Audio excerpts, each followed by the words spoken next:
I request the Chief Guest, Dr. Rajendra Singh Paroda, Chairman, TAS and former Secretary, DARE and Director General ICR to deliver the Chief Guest's address.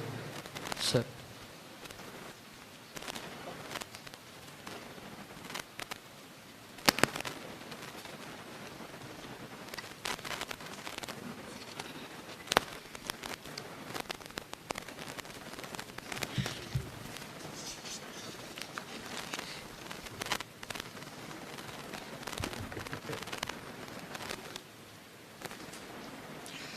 His Excellency, the Governor of Andhra Pradesh and Chancellor Acharya N.G.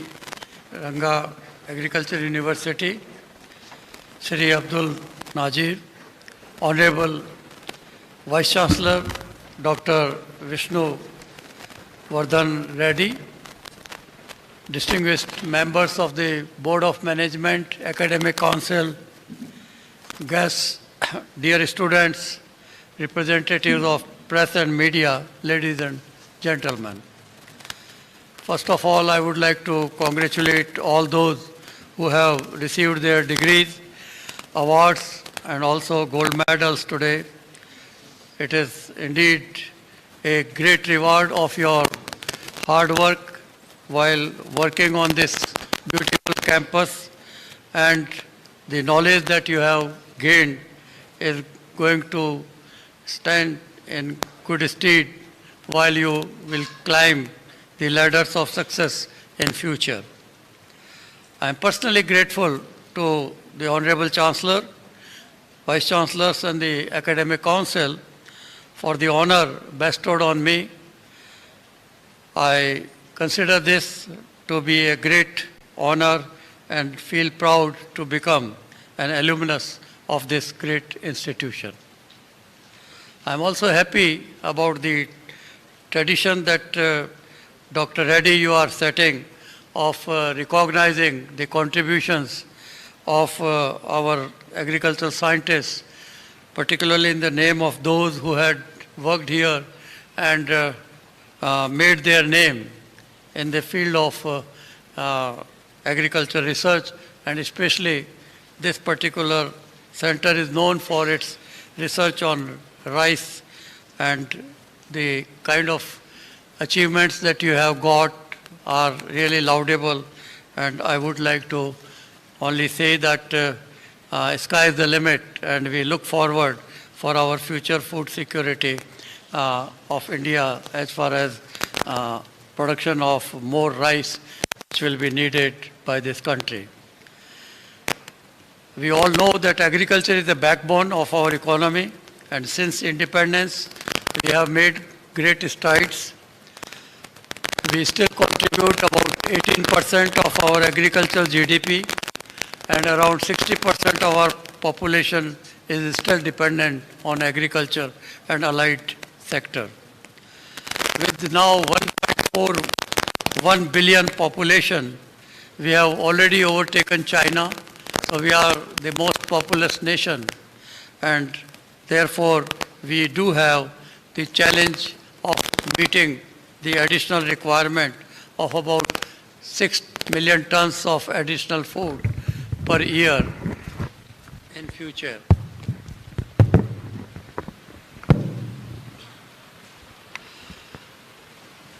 Since mid-60s, we have witnessed green, white, blue, and now rainbow revolution. It has taken us from the era of food insecure to that of era of surpluses. We have also become one of the 5 largest agriculture exporters in the world, and in the words of Dr. Norman Borlaug, the father of Green Revolution, when I asked him, how do you think that this success was possible in India and it is not happening while you are working in Africa for more than 15 years? His answer was that cradles of success of Green Revolution are the policy support of the leaders, like we have presence of Chancellor today with us. in this convocation, which speaks volumes, and also institutions. The second was institutions like this, which in fact has contributed significantly, and the third one was the human resource, and obviously these institutions have made great stride in training the youngsters to address the challenges that we have faced. During my lifetime, I have seen the era of begging bowl and now an era of surpluses. I have seen country now emerging as a global leader, fetching more than 50 billion US dollars per annum from our agriculture export. But we at the same time now realize that there are second generation problems of green revolution, be those the natural factor productivity decline, more pests and diseases, climate change, which is already taking a toll to the extent of about 20 to 40% of our losses, and we see that our agricultural growth is now stagnating at around 3%. We have to also ensure that we address the sustainable development goals by the year 2030, which means few years are only left, and when you look at poverty, India still has 16.4% poverty, which means around 200 million people to be taken care of in terms of taking them out of this poverty line, and we have to also provide food and nutrition security for ensuring that there is zero hunger in our country. So for this, we have to now think globally but act locally, and time has come to not to have any kind of complacency. Otherwise, we may not be able to achieve what we want. And globally, it is also now clear that if India doesn't achieve sustainable development goals, possibly the whole world will not be able to do so. We therefore require now paradigm shifts of the kind that not only genetic resource enhancement like Samba Mashuri, about which was talked, but also better agronomic practices for having higher productivity per unit area. So we have to shift from the genetic resource management to also natural resource management. We have to move from crop and cropping systems to that of farming systems mode, so that there is livestock, the fishery.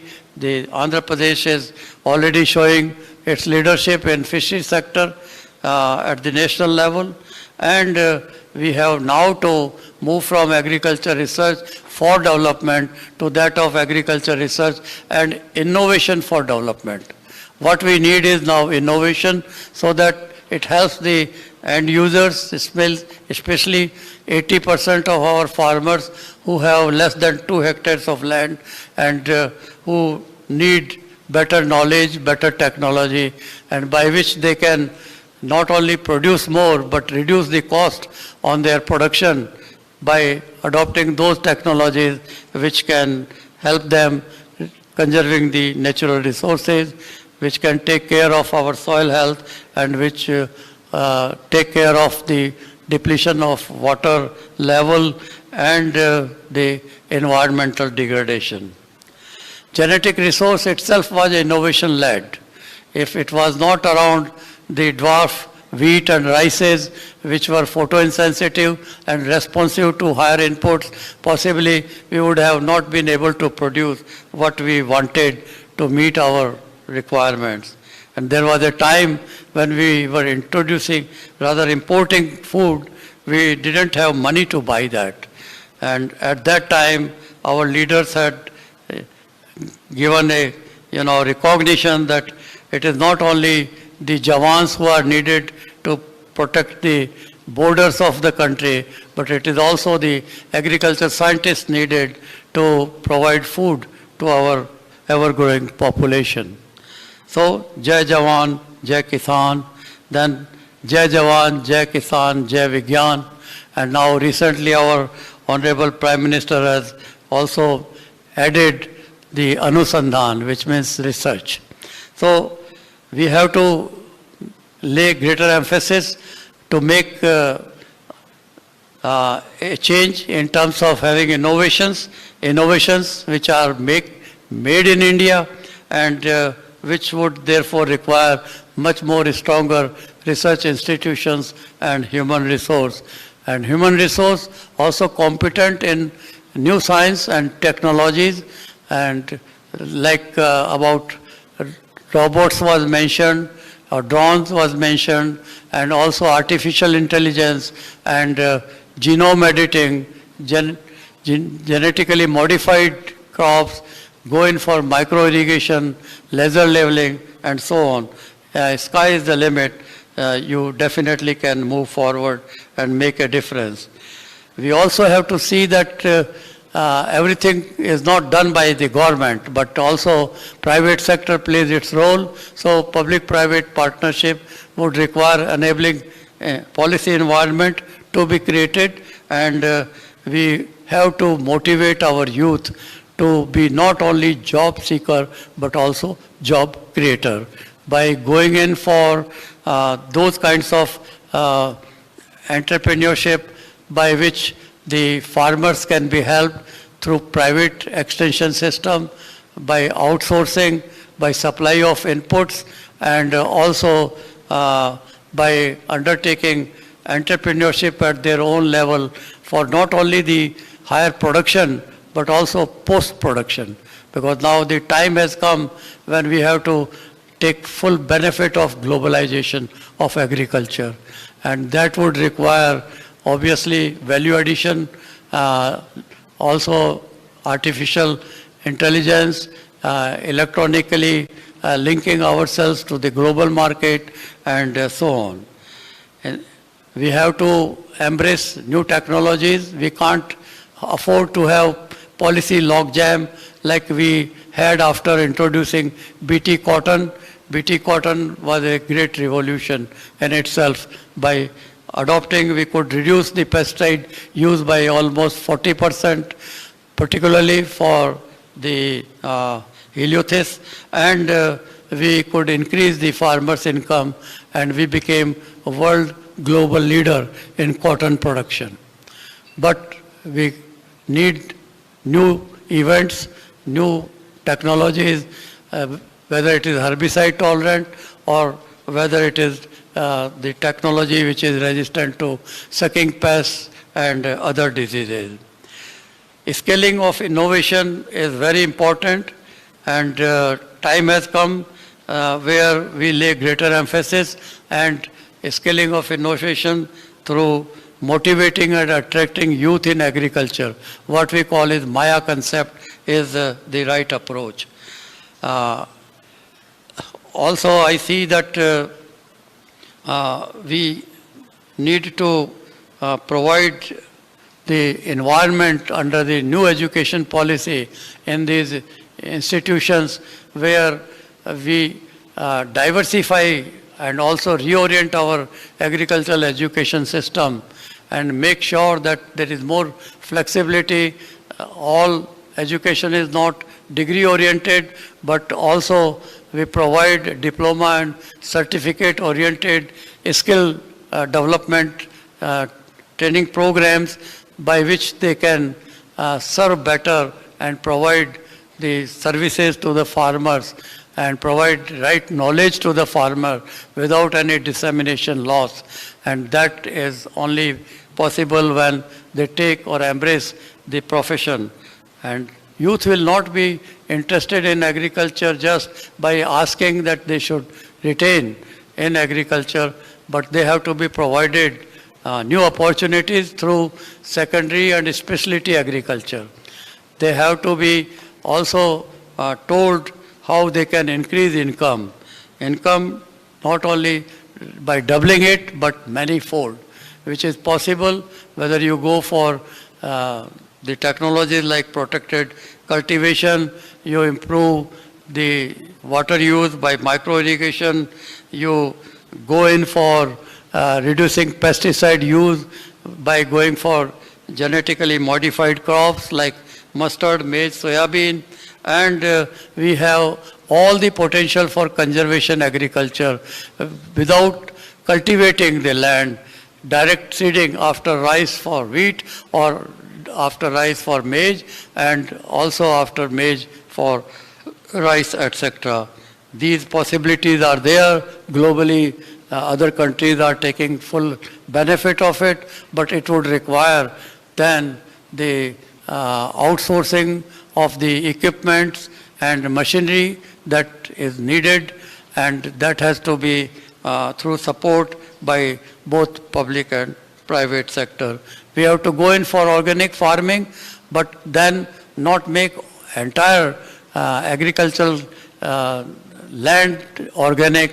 The kind of experience we have recently seen in Sri Lanka should be of great warning, and we therefore have to see where we can take advantage of organic farming, go for biopesticide, biofertilizer use, integrated pest management, and so on. I would like to, since time is short, not make this speech longer. There is already convocation address printed and circulated where much has been covered, which I hope you will get time to go through. But I would like to say that for the young graduates, and I was so happy that those who were receiving gold medals, the majority of them were women. And when I say youth, youth means women, and they are our future hope. Today in the whole world, India has the maximum youth. Even we have much more than China, and this is great strength. But this youth has to be directed in a proper direction, and where we have to provide agriculture as an option for them, as an attractive option. When I joined agriculture, everybody laughed on me because everybody was going for medical or for engineering. But today is different time. Agriculture is considered with respect. Even when we were celebrating 50th year of our independence, at that time, our president at that time had announced that if India has achieved any significant two things after independence in 50 years, one is the food security, and credit goes to agriculture scientists and farmers, and second is the doubling of our lifespan, which was earlier 32, became 64. And that was because of, again, good medical services, options, and health. But again, COVID has taught us that it is not possible to have better health unless you build your immunity, and immunity is not possible unless you work around local food systems. And that's why millets are now being talked about, and this is the International Year of Millets. Finally, therefore, I would like to just leave one or two messages for our graduating students, that there is no substitute for hard work and perseverance. You must aim high, but then work hard to achieve these, and success will be yours. In any case, if we have not got gold medal this time, I should not dishearten those who didn't get it, because next time is our time. We must work for them and try to achieve those. Dr. Abdul Kalam used to say, dreams are not what you see in the sleep. It is something that does not let you sleep. And that should be the aim. Whatever you think, then it should not let you sleep unless you achieve that success.